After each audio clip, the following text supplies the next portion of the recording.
Prezados amigos, boa noite. É um prazer para nós estar novamente aqui nessa casa que sempre nos recebe com tanto carinho, essa convivência amiga, simpática. E nós trazemos o abraço da Sociedade Praiana de Estudos Espíritos para todos vocês. E também os votos de que vocês permaneçam em tarefas e realizações crescentes. A comunidade de Guarapari precisa disso. Nós vamos aqui nessa noite fazer alguns comentários sobre esse tema. São temas muito recorrentes, a gente está sempre falando deles, mas a verdade é que nunca é demais falar sobre a paz. Se nós formos observar direitinho, o que nós mais desejamos na vida é paz. Nós podemos traduzir o nosso desejo de paz na forma de muitas palavras, de muitas coisas, mas tudo que a gente fala que gostaria de obter da vida, no final das contas, é para que a gente tenha esse tipo de sentimento dentro da alma, que é a paz. E a paz tem faltado sempre nas nossas vidas. A Terra nunca foi ambiente de paz, infelizmente, nunca foi. Nós nunca tivemos, até agora, desde o início da nossa humanidade até aqui, um minuto sequer sem guerra. É impressionante isso. Se nós olharmos a história, nós vamos ver que durante toda a época que se possa acompanhar, nós nunca ficamos um minuto sem guerra. Do dia que vocês nasceram nessa encarnação até aqui, lembrem-se, ou tentem se lembrar que houve um minuto sem guerra na Terra. Vocês não vão encontrar. Pelo contrário, nós temos guerras contínuas. Em algum lugar do planeta, nesse momento, tem gente atirando, matando e morrendo. Sempre. Às vezes a gente tem a sensação de que está tudo bem, porque no Brasil a guerra ainda não é uma guerra civil, se Deus quiser que não seja. Mas aí quanta violência tem nos ameaçado. Mas é só olhar ao redor do mundo, do planeta, quantas guerras estão acontecendo nesse momento. Então a paz realmente não é deste mundo. E é o que a gente mais deseja. Algumas pessoas acham que só vão ter paz se tiverem dinheiro. Na hora que eu tiver dinheiro suficiente, eu vou ter paz. Tem pessoas que têm muito dinheiro e não têm paz. Outras dizem que vão ter paz na hora que tiver saúde. Tem pessoas que têm saúde e não têm paz. Nós poderíamos aqui ir enumerando diversas situações para mostrar que o mundo não oferece uma paz verdadeira. Ela pode oferecer uma paz momentânea, mas não uma paz verdadeira. Então, Jesus, sabendo dessas nossas dores, dessas nossas angústias, dessas nossas inquietações, ele fala aqui para nós de dois tipos de paz. A paz do mundo e a paz que ele pode oferecer. E isso está lá em João, no capítulo de número 14, versículo 27, quando ele reproduz a fala de Jesus, quando ele fala assim: a paz vos deixo, a minha paz vos dou. Não vou lá dou como o mundo a dá. Então, Jesus fala aqui que existem dois tipos de paz. A paz que ele pode oferecer e a paz que o mundo oferece. E ele diz que a paz que ele oferece não é a paz que o mundo oferece. A paz do mundo, quando existe, ela é muito temporária, muito passageira. A ponto de nós, seres humanos, estarmos tão desacostumados com a paz, que quando na nossa vida bate um período de paz, a gente já fica apreensivo. Até quando? Quando é que vai acontecer alguma coisa? Está bom demais para ser verdade, e coisas assim. Então nós temos essas inquietações. Então a paz do mundo, uma frase bonita do Emmanuel, ele diz que é o silêncio temporário dos canhões. Essa é a paz que o mundo oferece. Silêncio temporário dos canhões. No século XX, nós tivemos, além de tantas guerras que o ser humano enfrenta ao longo da história, nós tivemos no século XX 2 grandes guerras, que foram chamadas a Primeira e Segunda Guerra Mundial. Então o século XX foi um século de grandes transformações, foi um século em que o ser humano deu um salto na tecnologia incrível, mas também é o século assinalado por 2 guerras mundiais. Talvez não seja por acaso, eu acredito que não seja, nunca li isso em lugar nenhum, mas eu faço minhas deduções. Quando nós tentamos ver na Terra a passagem de espíritos superiores, nós vemos que são muito raros os espíritos superiores. Só lembrar muito rapidamente, não é objeto da nossa análise hoje aqui, os espíritos classificaram todos os espíritos, na chamada escala espírita, em 3 grandes categorias. Os espíritos imperfeitos, que somos nós, a não ser que alguém aqui fuja disso, parabéns. A segunda classe, grande classe, que é a dos bons espíritos, e aí a gente pode achar, graças a Deus eu estou nessa, bons espíritos, mas saibam que os bons espíritos, eles não têm mais nem egoísmo, nem orgulho. Então, eu pelo menos estou fora. E a terceira classe, que é a classe única que Kardec fala, que é a dos espíritos puros. Nós só tivemos um espírito na Terra nessa condição até hoje, passou por aqui, que foi Jesus. Agora, espíritos superiores, tivemos alguns, só que eles são tão exceção na Terra, que eles fazem umas coisas tão esquisitas, eles vivem uma vida tão anormal para nós, que eles chamam a atenção. Eles são extremamente humildes, não querem aparecer de forma alguma. Curiosamente, eles ficam conhecidos no mundo inteiro, mesmo que eles não queiram.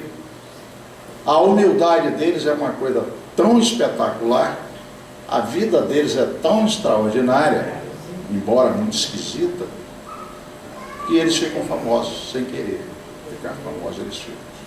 Então, é difícil a gente ter, na história da humanidade, vários espíritos superiores ao mesmo tempo na Terra. Costuma ter um aqui, um ali, um depois, um antes e assim por diante. Por exemplo, Francisco de Assis foi um desses espíritos. Não é?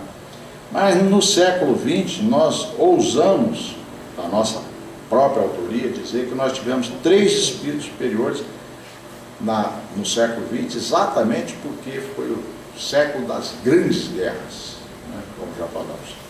3 espíritos que trouxeram ideias de paz.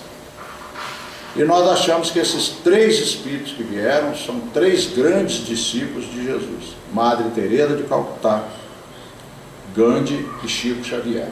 Interessante, cada um numa religião diferente. Eles não vieram na mesma religião. Agora, a tolerância religiosa dos 3 é incrível. Né?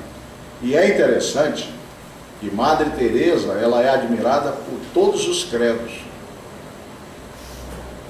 Gandhi também, e Chico também. Eles vão além das fronteiras da sua religião.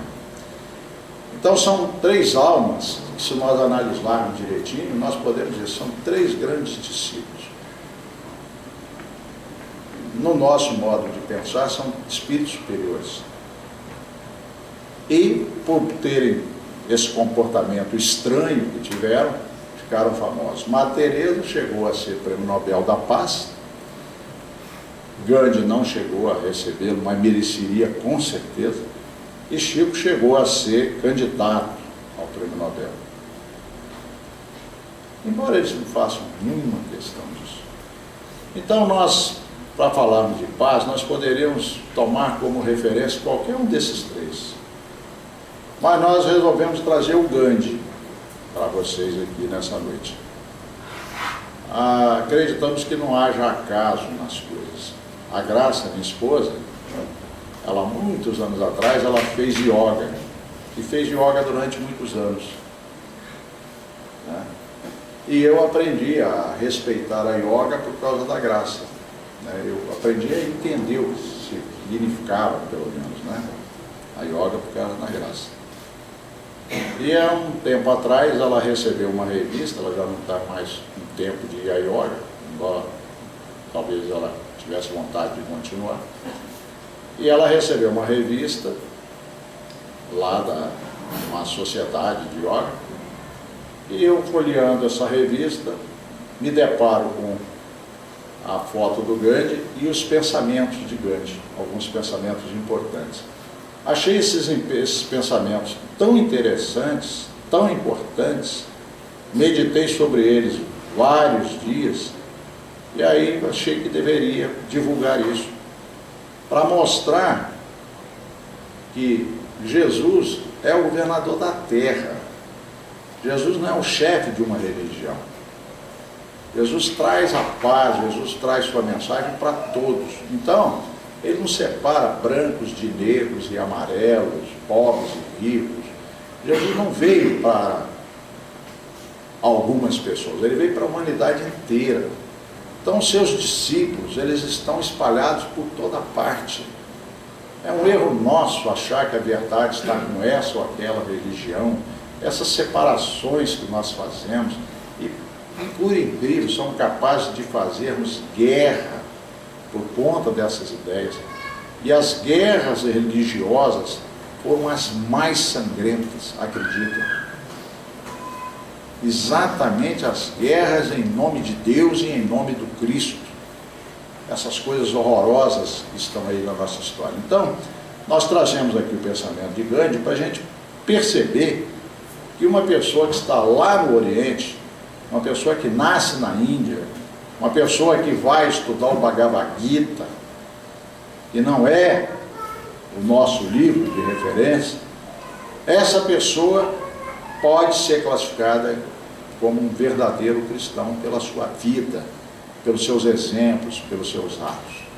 Então vamos ver uns pensamentos de Gandhi. Nós separamos esses pensamentos em 3 blocos, porque eles estavam separados. Nós só tivemos que botar um nome em cima de cada um deles, pela nossa maneira de ver. O resto são pensamentos todos originais. Ao primeiro bloco, nós demos esse nome, o poder do silêncio, porque o Gandhi vai falar do silêncio. Vejam os seus pensamentos. Gandhi fala assim: o silêncio já se tornou para mim uma necessidade.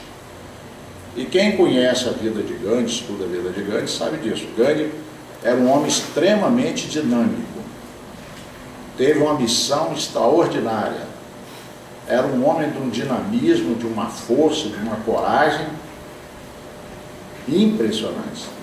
Mas Gandhi tinha o hábito de, durante o dia, se afastar por alguns momentos para fazer uma reflexão interna. Ele fazia questão de ter um momento de silêncio, ele consigo mesmo. Então ele diz isso, que o silêncio se tornou para ele uma necessidade. Necessidade como a necessidade de almoçar, jantar, dormir, tomar banho. É uma necessidade. O silêncio para o Gandhi era uma necessidade. Ele não podia abrir mão mais dele. Era uma necessidade. Olha como ele fala. Agora, observe o que ele diz. Inicialmente, escolhi-o para aliviar-me da depressão. Quem podia imaginar um negócio desse? Eu levei um susto quando eu vi isso, primeira vez. Falei, Gandhi tinha depressão? Um homem daquele quilate, daquela estatura moral, um homem desse tinha depressão? Ora, mas Gandhi era um homem extremamente simples, humilde, não gostava de aparecer e muito menos de ficar contando mentira. Se ele está falando isso é porque é isso que aconteceu. Ele está dizendo isso. E ele é muito inteligente para saber o que significa a palavra depressão. Então, se ele usou essa frase é verdadeira. E ele está dizendo isso. Que ele tinha depressão e ele escolheu o silêncio para se aliviar da depressão. Eu acho que a gente poderia parar aqui para muitas pessoas ser suficiente o que nós falamos até aqui. Um homem dessa estatura moral dizendo que o silêncio é um remédio para a depressão. Então nós poderíamos, se estamos vivendo essa dificuldade, nos apoiar no exemplo desse homem. Ele está dizendo que o silêncio tem o poder de aliviar um indivíduo da depressão. Olha que coisa interessante. Aí ele, na continuidade, ele fala assim: a seguir, precisei de tempo para escrever. Então ele começa a dar em pequenas pinceladas algumas ideias para a gente. Ele fala que ele se recolhe ao silêncio e sente a necessidade de escrever. Ou seja, de colocar no papel algumas angústias, algumas ideias, algumas coisas que ele ia registrando nessa situação. É uma outra indicação interessante para nós. Nós poderemos, se estamos angustiados, né, oprimidos, inquietos, nós podemos buscar o silêncio e podemos recorrer a esse método que ele está falando. De escrever, de colocar as ideias no papel. Por que isso? Porque quando nós somos atingidos pela emoção, a emoção, ela atinge uma área do nosso cérebro, que é o sistema límbico, e ele domina o nosso corpo. Aí, esse sistema dispara uma série de emoções fortes no nosso corpo, que mexem com o nosso coração, taquicardia, mexem com o nosso estômago, podem gerar diversos distúrbios psicossomáticos, como tonteira, dores no corpo, enfim, uma infinidade de coisas. Então, quando você consegue, diante desse impacto, qual se consegue escrever, você começa a colocar no nível racional aquilo que está profundamente no nível emocional. Se você consegue fazer isso, você está começando a organizar as emoções. Então isso é altamente terapêutico, né? Algumas pessoas, quando dominadas pelas emoções, costumam dizer o seguinte: eu não consigo nem falar.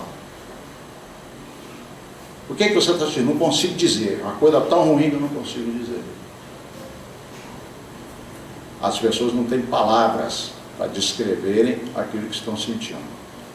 Quando você consegue escrever aquilo que você está sentindo, colocar no papel, você está fazendo um trabalho altamente terapêutico. Você está tirando algo que te atingiu no nível do sistema límbico e levando para o neocórtex, que é a área nobre do cérebro, que é capaz de fazer esses equilíbrios.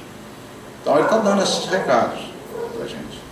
Frases rápidas, mas que a gente pode analisar. Na sequência ele diz assim: após havê-lo praticado por certo tempo, ele está se referindo ao silêncio, descobri todavia o seu valor espiritual. Aí ele fala uma coisa engraçada: ele foi buscar o silêncio por causa da depressão, só que ele descobriu que o silêncio tinha algo mais do que ajuda para a depressão. Ele descobre que ele tem um valor espiritual. Muito interessante essa observação dele. Aí ele fala assim: e de repente dei conta de que eram esses momentos de silêncio em que melhor podia comunicar-me com Deus. Olha que coisa interessante. Ele foi para o silêncio por causa da depressão e encontrou Deus no silêncio. E ele acha, no seu modo de ver, que a melhor maneira de nos comunicarmos com Deus é fazendo silêncio na alma. O que vocês acham? Tem sentido? Por que as pessoas, às vezes, para tentarem se comunicar com o mais sagrado, o mais alto, precisam sair do burburinho? Precisam ir para o campo, precisam ir para um... Aqui em Guarapari, por exemplo, é fantástico, tem um mar lindo aí, né? Como é fácil fazer isso, né? Por que as pessoas sentem essa necessidade? Se não tem mar, mas tem uma floresta, tem um campo, a pessoa sente necessidade de fazer isso, não é? Exatamente por causa do silêncio. E aí no silêncio você consegue perceber coisas que você não percebia antes. Observe como é que somos nós. Nós vamos por uma rua, às vezes, bonita até, mas nós estamos com a mente tão turbilhonada com as nossas preocupações que nós não prestamos atenção em nada.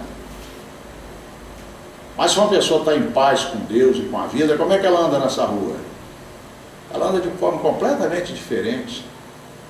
Ela anda observando as árvores, ela consegue prestar atenção que tem passarinho cantando, ela consegue ver beleza onde a gente não vê nada, não é? Então é isso que o Gandhi está tentando nos ajudar a ver, né? Deixa eu botar essa água aqui no outro lugar, ver se dá mais tempo.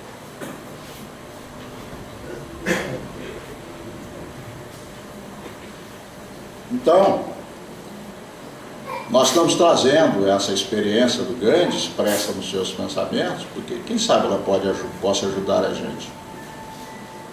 Quem sabe o que nós estamos sentindo é exatamente essa angústia que ele sentiu, essa depressão.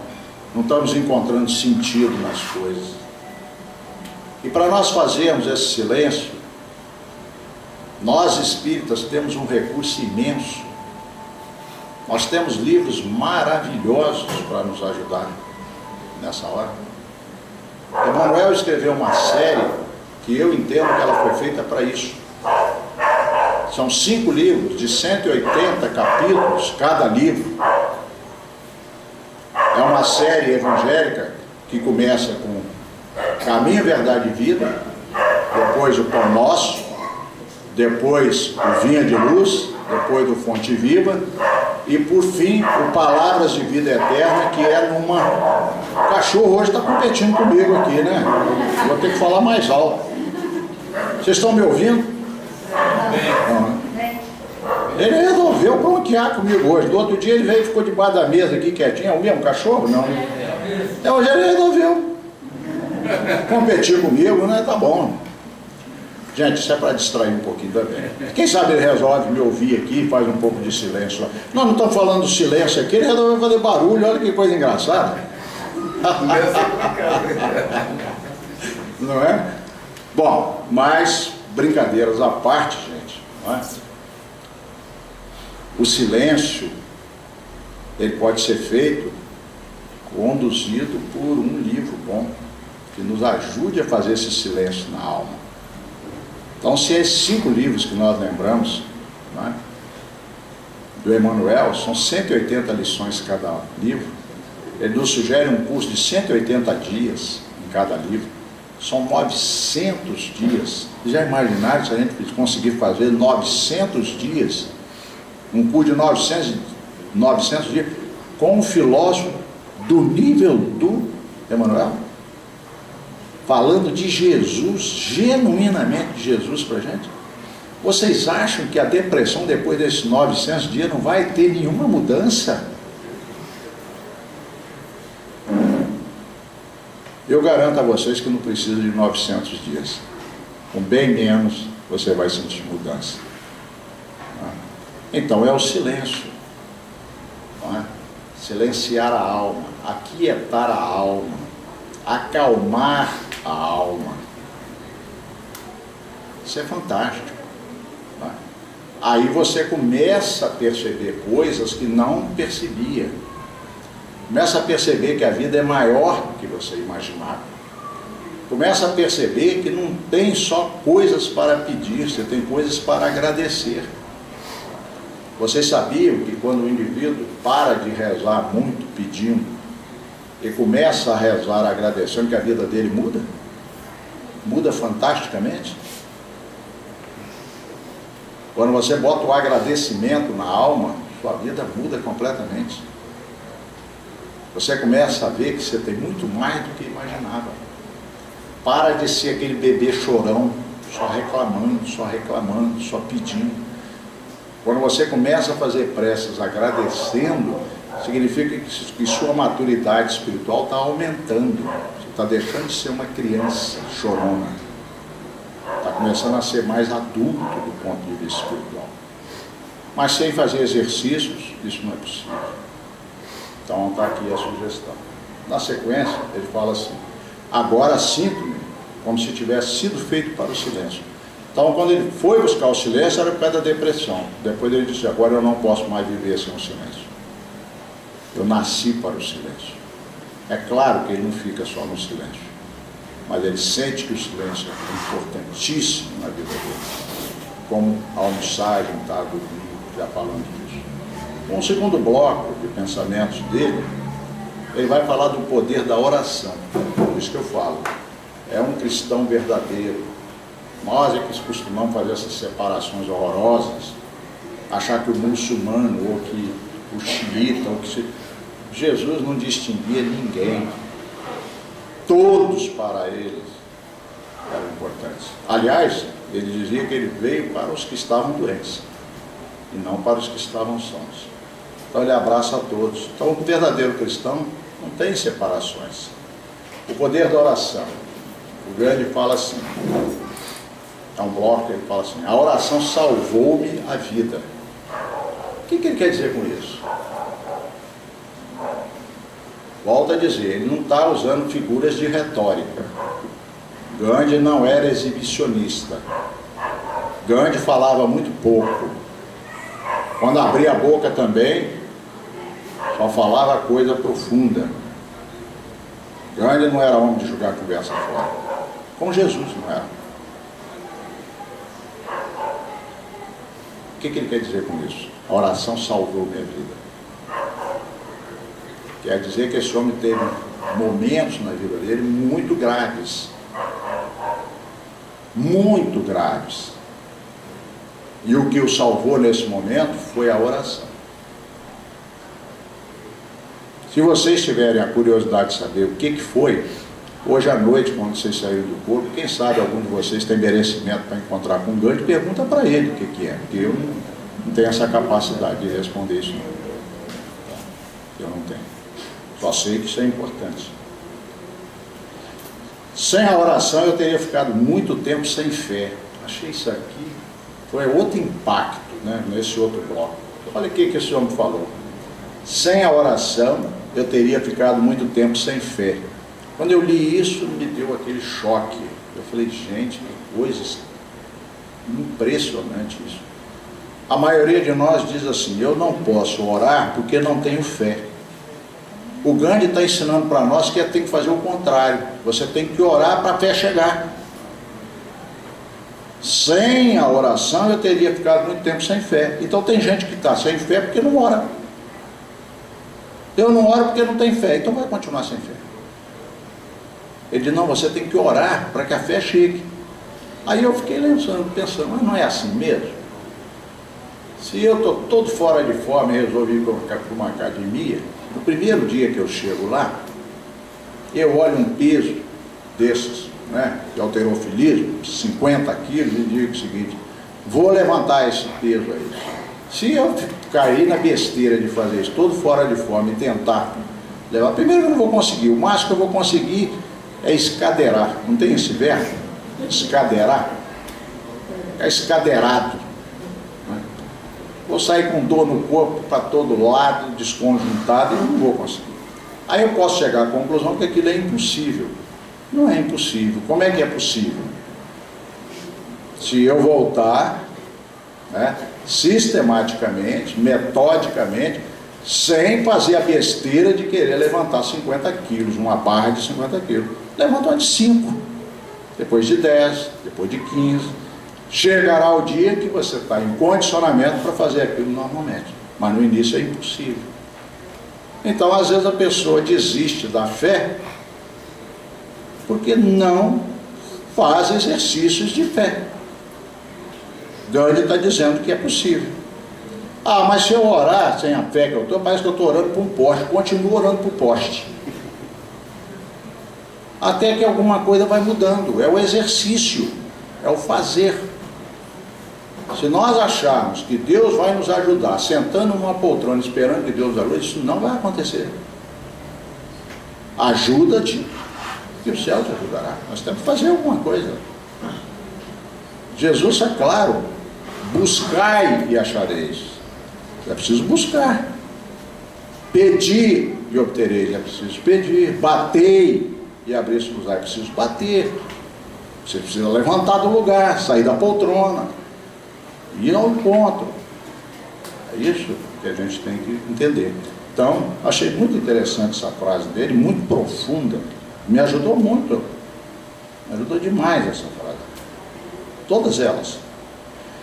Ela salvou-me do desespero, quer dizer, a oração salvou o Gandhi do desespero. Mais uma vez a gente começa a pensar, o que aconteceu na vida desse homem?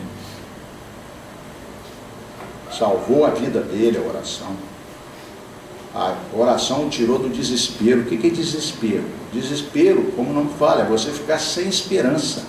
Você achar que não tem mais jeito, que não tem mais solução, que a vida não tem mais remédio. E se você se entrega demais a isso, pode ir à pior situação possível, que é o suicídio. E aí a pessoa destrói o corpo, mas não destrói a alma continua com um sofrimento multiplicado por 10, por 20, por 30 ou por 100. Então, como é importante a pessoa, numa hora de desespero, saber que pode recorrer a essa força imensa que vem da oração. Gandhi está nos ajudando, nos ensinando isso. Com o tempo, a minha fé aumentou. E a necessidade de orar tornou-se mais irresistível. Ele aqui fala de um círculo virtuoso.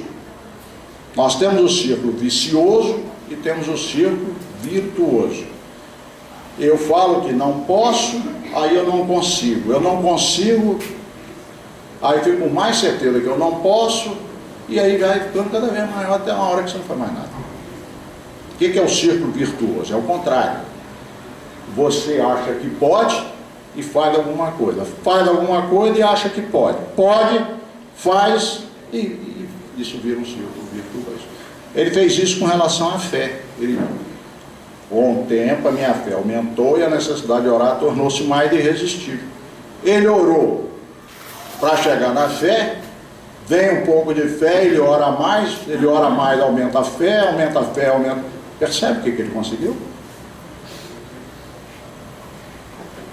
É preciso o quê? Começar. Fazer.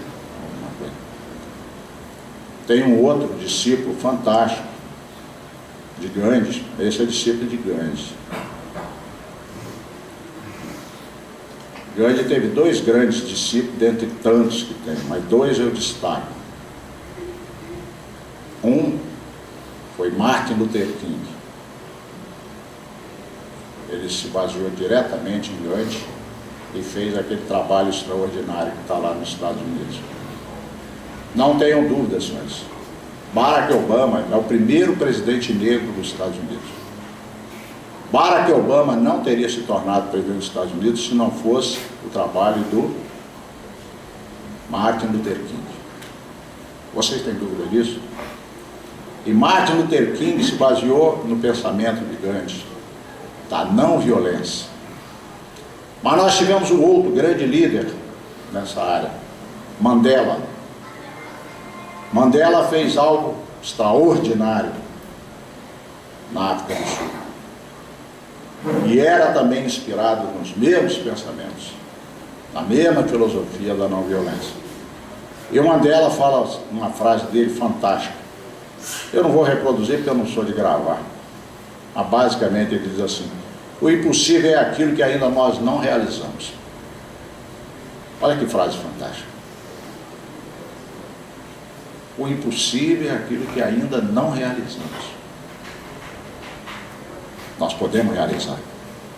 Então são esses homens assim que inspiram a gente, né, que dão força, mostrando É possível. Esse homem está dizendo que teve um momento limite na vida dele. Teve num desespero, a oração salvou a vida dele. E esse homem virou exemplo para todos nós. Divaldo um dia subiu no elevador Lacerda. Elevador Lacerda, quem conhece Salvador sabe o que é. Elevador Lacerda é um ponto turístico de Salvador. Você vai lá para divisar a Bahia. Uma visão linda. Divaldo foi lá, sabe para quê? Para se matar. Jovem, aturdido por dores, só ele sabe descrever. Esse homem dá a volta por cima e é esse exemplo para todos nós. E nós achamos que só nós é que temos problema. Só nós que temos dificuldade. Só nós que temos azar. Ou coisas desse tipo. Então vale a pena ver esses exemplos dessas pessoas. Então vamos lá. A minha paz muitas vezes causa inveja. Ela vem da oração. Então ele diz que a paz que ele sente, e ele se tornou representante da paz no mundo, ele diz que essa paz vem da oração. Agora o que me chama a atenção é a primeira frase. A minha paz muitas vezes causa inveja. O ser humano é um ser tão danado que consegue sentir inveja até do jeito que tem paz, pelo amor de Deus.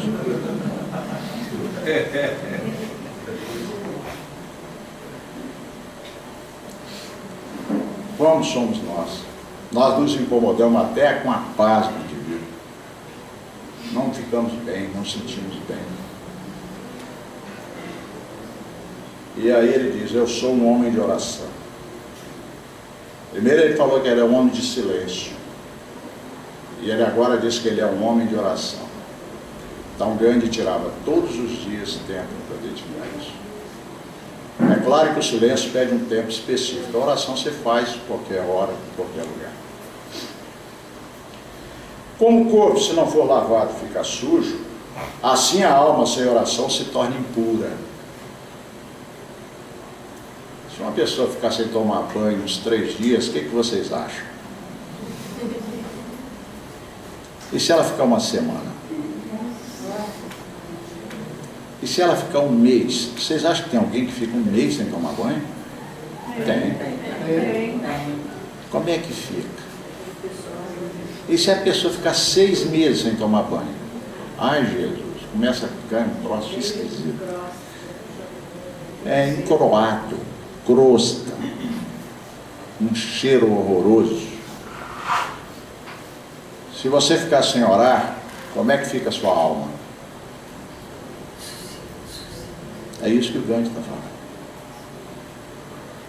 Não é de estranhar que a sua mente depois fica tão trancada que não há nada que faça mudar. A gente conversa às vezes com espíritos obsessores, são nossos irmãos, merecem todo o nosso carinho e respeito, mas porque eles entram nessa faixa da revolta e se afastam completamente dessas possibilidades de ajuda dos benfeitores, aquilo vai virando uma crosta, vai virando uma coisa. A mente vai fixando, fica ideia fixa. São grandes sofredores, embora eles não saibam. Se nós não usarmos esses recursos, a nossa mente vai encroando, vai ficando doente. Nós só vamos enxergando cada vez menor, sem solução.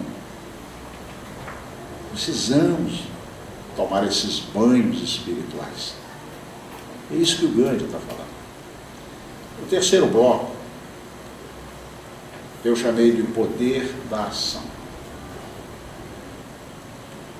Aí a gente vê que você está diante de um discípulo de Jesus.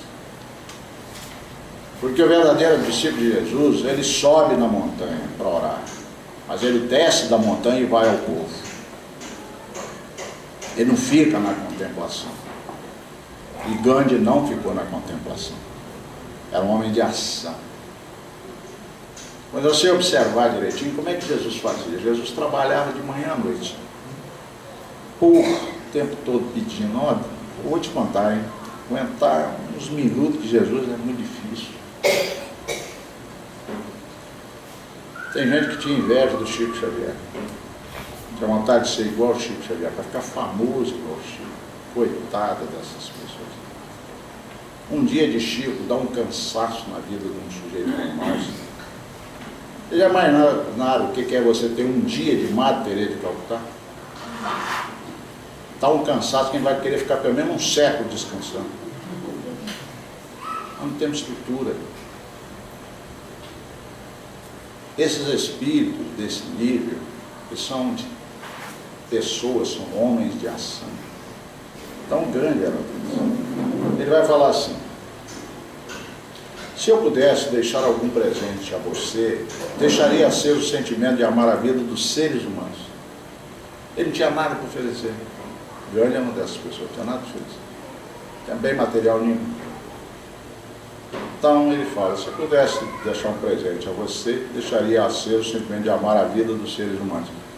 Hoje nós temos um dia especial, o Dia das Mães, né? Todas elas merecedoras do nosso carinho, do nosso afeto, e elas merecem presentes. Mas o Gandhi diria para uma mãe isso aí: ó, se eu pudesse deixar algum presente para você, mãe, deixaria a ser o sentimento de amar a vida dos seres humanos, ou seja, ir além dos seus filhos. Seus filhos são maravilhosos, mas você pode ir além.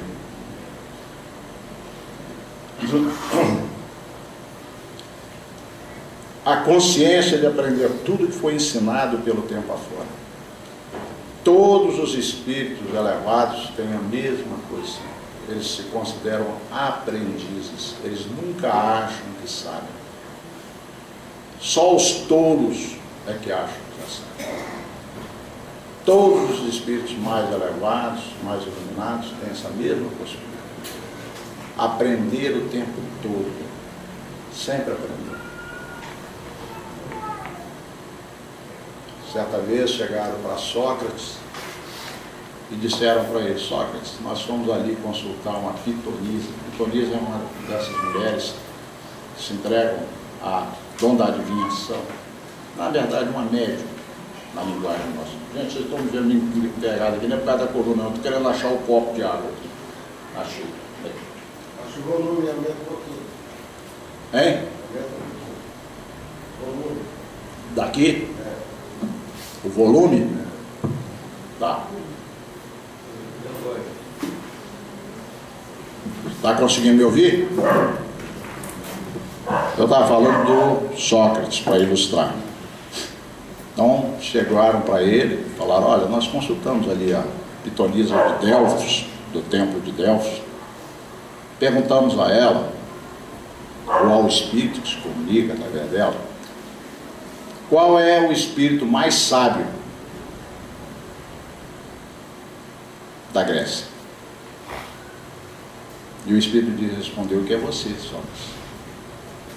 Você é o homem mais sábio da Grécia. Sabe o que o Sócrates respondeu?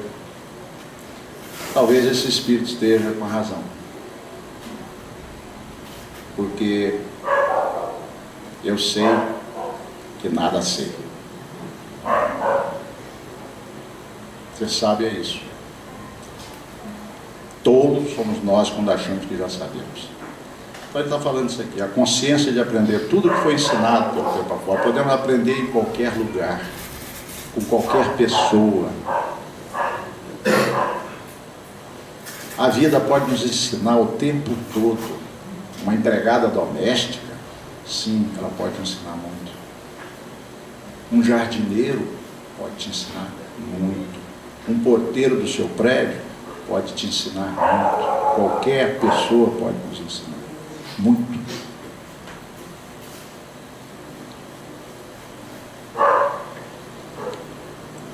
Lembraria os erros que foram cometidos para que não mais se repetissem. Olha que coisa fantástica, coisa de gente grande. A capacidade de escolher novos rumos. Então, esse homem fala que os erros fazem parte da nossa vida. Errar é humano. Ao invés de ficar preso no erro, se lamentando, se lastimando, se matando, se arrebentando em sentimentos de culpas completamente inúteis, o que nós precisamos fazer é aprender com os erros. A capacidade de escolher novos rumos.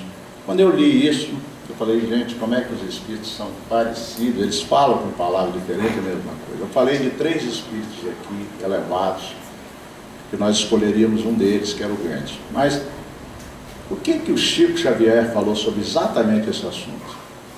E aí não foi Emmanuel, não foi André Luiz, não foi nenhum desses espíritos que falam através de Chico, foi a sabedoria de Chico.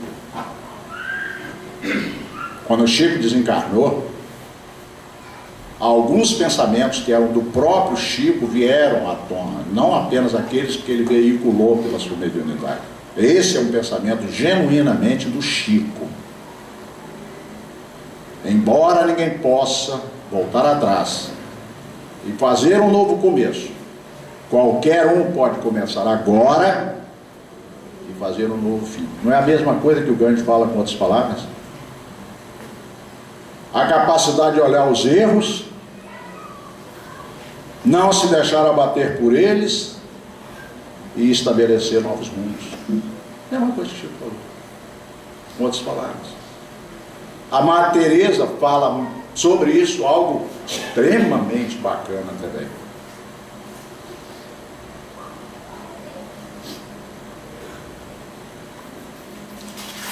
Ela diz assim: o passado já foi. O futuro ainda não chegou. Nós só temos o hoje. Vamos começar agora. Não é a mesma coisa? 3 espíritos com experiências diferentes, em países diferentes, circunstâncias diferentes, ensinando a mesma coisa.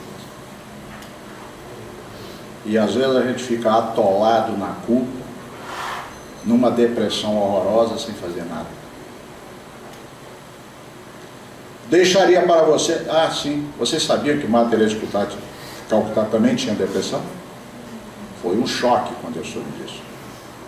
Foi há muitos anos quando eu lia uma revista Veja, onde como é que na igreja católica eles chamam? Confessor.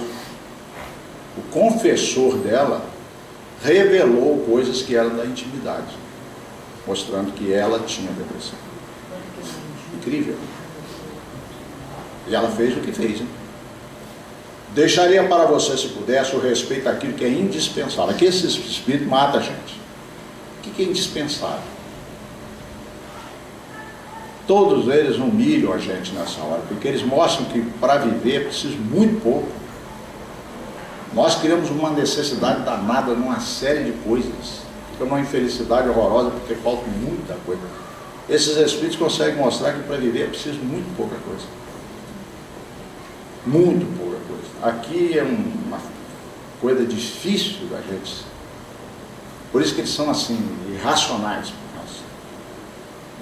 São irracionais. Além do pão, o trabalho. Além do trabalho, a ação. Olha que coisa interessante. Além do pão, o trabalho. Além do trabalho, a ação. A maioria de nós só trabalha por quê? Porque precisa. Se nós não precisássemos, nós trabalharíamos? Provavelmente não. Então nós trabalhamos por causa do pão, da necessidade. Ele diz que além do pão, o trabalho. Nós devemos olhar o trabalho acima disso aí. Eu acho que já falei isso aqui, mas costumo sempre aprender a levar a reflexão. Qual é o melhor dia da semana? Qual é o melhor dia da semana? Todos. É o melhor, o que nós mais gostamos. Para a maioria das pessoas é a sexta-feira depois do expediente. Que alívio. A A gente não tem coragem de falar, mas é a verdade. E qual é o pior dia da semana? Não é a segunda-feira. É o domingo, na hora que o Fantástico bota aquela musiquinha dizendo acabou. Vamos dormir e encarar a segunda-feira. Tanto que existe um tipo de depressão que é chamado síndrome do Fantástico. Quando a pessoa ouve aquela musiquinha, já entra em depressão. Ai, meu Deus, acabou. Vamos começar tudo de novo. Já pensou a gente chegar ao ponto desses espíritos de amar o trabalho? E não sendo mais o trabalho por remuneração, por pão, por nada. Amar o trabalho pelo trabalho. Aí a gente vê a distância que a gente está. Não é? Jesus é o nosso exemplo de felicidade, mas não é um exemplo nada bacana para a maioria de nós. Sabe por quê? O que está acontecendo com Jesus nesse momento? Quantos telefonemas estão sendo dados para ele agora, nesse momento? Vocês acham que Jesus está à toa, tocando harpa para o Criador? Está trabalhando, mas num nível que ele não pode imaginar. Então o Espiritismo veio nos dizer que a felicidade está onde? No trabalho. Ah, meu Deus do céu, aí o negócio é muito esquisito. Eu tenho um amigo, muitos anos isso atrás, a gente às vezes almoçava junto lá na empresa e ele gostava de conversar comigo.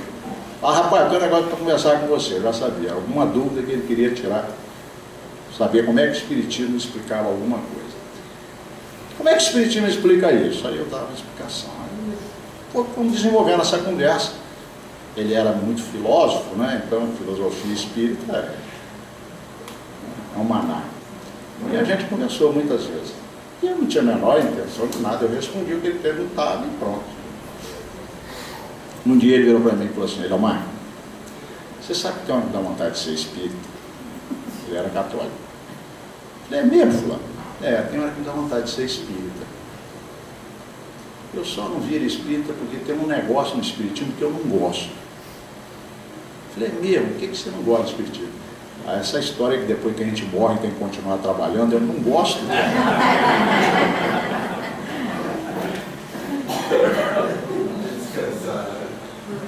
Eu gosto daquela ideia que a gente vai descansar eternamente, sabe?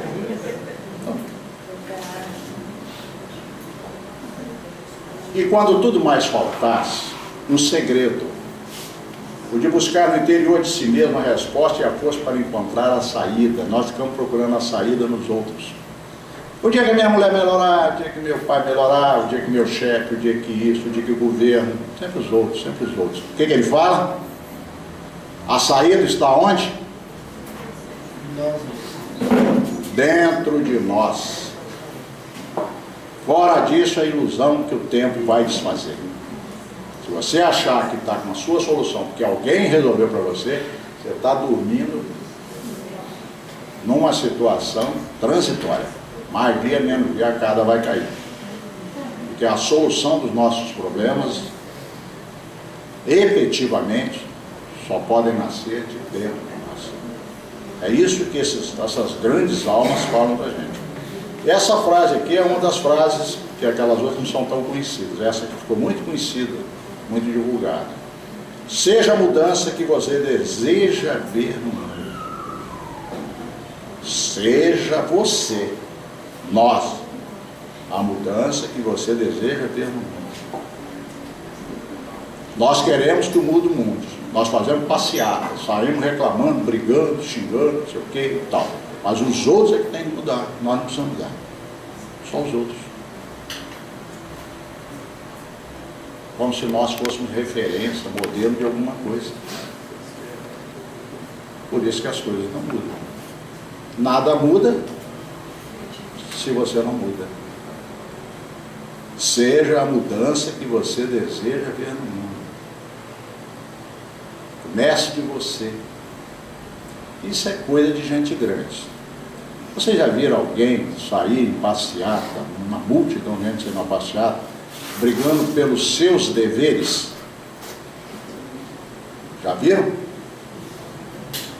Estamos lutando pelos nossos deveres. Eu nunca vi. Nunca vi. Cada um tira a conclusão que quiser, tá? Não tem nada de conotação política o que nós estamos falando aqui. Não tem nenhuma conotação política. Estou apenas dizendo que eu estou lendo aqui do que Gandhi está falando.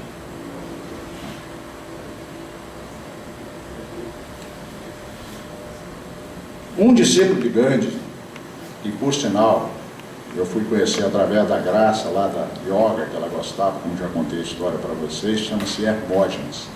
Tanta coisa bonita esse homem fala. No livro dele, um deles, eu peguei essa frase aqui, achei ela fantástica. Não peça, ofereça. Quanta coisa para a gente pensar, né? Tudo aquilo que Gandhi está falando em outras palavras. Não peça compreensão das pessoas, ofereça. Não peça ajuda, ofereça ajuda. Isso é só coisa realmente muito grande. Ao invés de ficar reclamando, pedir, faça. São coisas assim para a gente... Ó, gente, eu não sou nada disso, tá? Eu estou trazendo isso aqui para dividir com vocês pensamentos bonitos, para a gente refletir. Não sou nada disso. Mas ó, pelo menos a gente já vai criando a consciência que o caminho é esse. A solução é essa. E aqui uma frase para fechar, por causa do tempo, de alguém que nós temos tanto carinho por ele. Claro, tantos outros merecem nosso carinho. Não ganhar para fazer, fazer para ganhar. Emmanuel. O dia que eu ganhar na loteria, eu vou ajudar essa casa aqui. Mas eu primeiro preciso ganhar na loteria. O dia que eu tiver bastante saúde, eu vou colaborar com vocês aqui na evangelização infantil. Mas agora não dá, estou muito doentinho, muito fraquinho. E por aí vai. E o tempo passa, a desencarnação chega, e aí? Como é que fica? Frase de gente grande: não ganhar para fazer, fazer para ganhar. Que Deus nos abençoe.